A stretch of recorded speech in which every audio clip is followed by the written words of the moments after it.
Welcome to the latest edition of Cooking for Moderately Lazy People. Today, we'll be making orange creamsicle fudge, a treat I like to make around the holidays and then give out to friends, family, people at holiday parties, people I barely know, people I've sometimes not even met yet. Let's get started. We're going to start by placing parchment paper at the bottom of the 9x13 baking dish. We'll cut it so that it doesn't run up the long sides of the dish, only the short sides. This should help make the fudge not get a crinkled look, but still gives the paper we need to lift the fudge out.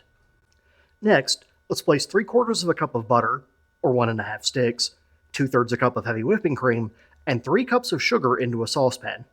Put them on the stove on medium heat, making sure to stir mostly constantly. We'll mix the butter, sugar, and cream until it incorporates and reaches the softball stage, which is about 234 degrees. You can use a candy thermometer for this, or just eyeball it. I typically do the latter. And while we're watching these stir, let's go ahead and talk cost. Prices may vary depending on your area, as usual. The butter runs around $4.50, but we're only using a stick and a half, so let's say around $2. The whipping cream runs around $3.70 for 16 ounces, so using 2/3 of a cup is about $1.25. 3 cups is quite a bit of sugar, which is around $3.50 for a 4-pound bag. So I'm going to say that's about 75 cents worth of sugar just to get us back to a whole number so the math is easier. The white chocolate chips we're going to use are about $4.50 per bag, and the marshmallow cream is $2 per jar. Orange extract is $5 per ounce, and we're going to use a tablespoon of it, so let's call that $2.50. The cost of the orange food coloring is effectively negligible because we're only going to be using a few drops of it. That brings the total cost of this to approximately $13 per batch, which actually isn't terrible for a holiday party snack if you're going to be giving it to multiple people.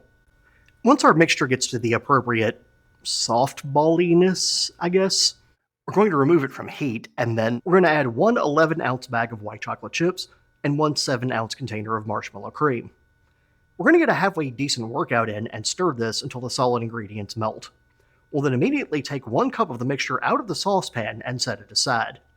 This portion I'll refer to for the rest of the video as the white mixture. After we've separated the white mixture out, let's add 1 tablespoon of orange extract into the saucepan. We're then going to add some orange food coloring. How much food coloring is entirely up to you. Really just depends on how orange you want it to be. We'll stir until the mixture is incorporated in a nice even orange color. This will now be referred to as our orange mixture.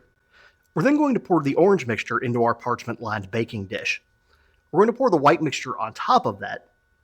We'll then use a butter knife or other relatively dull knife, and we're going to swirl the white mixture into the orange mixture. This should give us a nice swirly appearance for the finished product, as well as provide a non-orange cream flavor throughout in order to replicate that creamsicle flavor. And while I'm swirling this fudge, I will go ahead and give you a friendly warning. This fudge is extremely rich.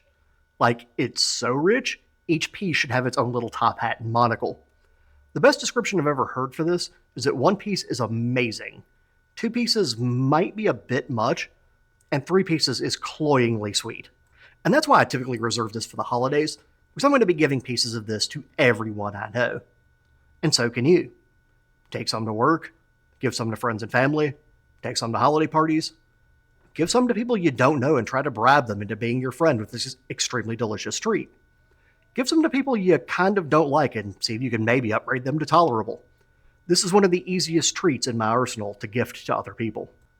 Also, if you do try to eat this entire batch by yourself, you might wind up with type 2 diabetes and then go straight through type 2 and be the world's first case of type 3, and possibly even type 4 diabetes. Once we've swirled our fudge sufficiently, we're going to chill it in the refrigerator for 2 hours. It will then be ready to cut and serve. And there we have it, orange creamsicle fudge, the extraordinarily sweet and extremely giftable treat. If you enjoyed this recipe or video, please feel free to like or comment on it and to subscribe to the channel. If you share the fudge, also feel free to share the video. And don't forget to click the notification bell for more weekly content. As always, thanks for watching, and bon appetit.